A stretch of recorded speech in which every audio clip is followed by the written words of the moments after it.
Once upon a time, there was a beautiful girl who was loved by everyone who looked at her. She was once given a little riding hood of red velvet, which suited her so well that she would never wear anything else, so she was always called Little Red Riding Hood. One day her mother said to her, "Come, Little Red, my dear, here is a piece of cake and a bottle of wine. Take them to your grandmother, she is sick, and they will do her good. Set out before it is too late, and when you are going, walk nicely and quietly, and do not run off the path, or you may find yourself lost."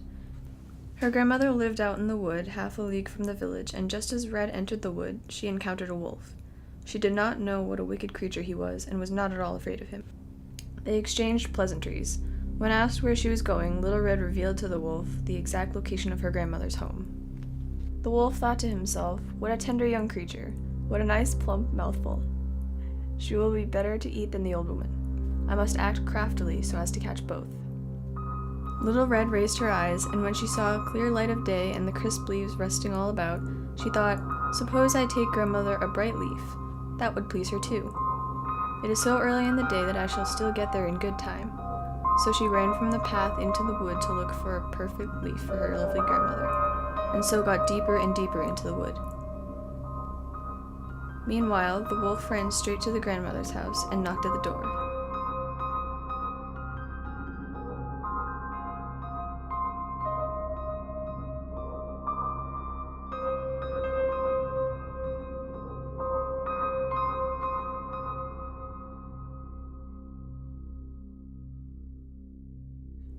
"Who is there?"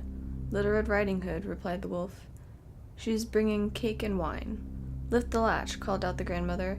"I am too weak and cannot get up." The wolf lifted the latch, the door sprang open, and without saying a word he went straight to the grandmother's bed and devoured her. Then he put on her clothes, dressed himself in her cap, laid himself in bed, and drew the curtains. Little Red Riding Hood, however, had been running about collecting leaves, and when she had gathered so many that she could carry no more, she realized how dark it was getting, and remembered her grandmother, and set out on the way to her.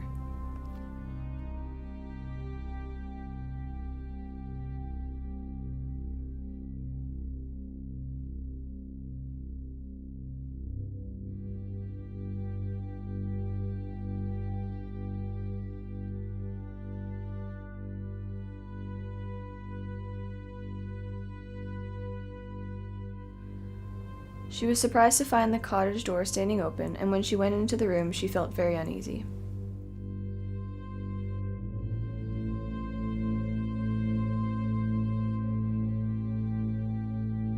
She called out, "Good morning," but received no answer. So she went to the bed and drew back the curtains. There lay her grandmother, looking very strange. "Oh, grandmother," she said, "what big ears you have." "All the better to hear you with, my child," was the reply. "But grandmother, what big eyes you have," she implored. "All the better to see you with, my dear."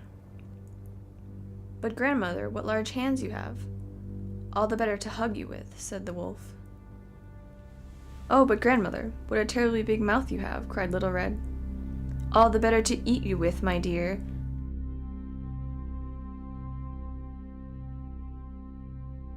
And scarcely had the wolf said this than with one bound he was out of bed and swallowed up Red Riding Hood. When the wolf had appeased his appetite, he lay down again in the bed, fell asleep, and began to snore.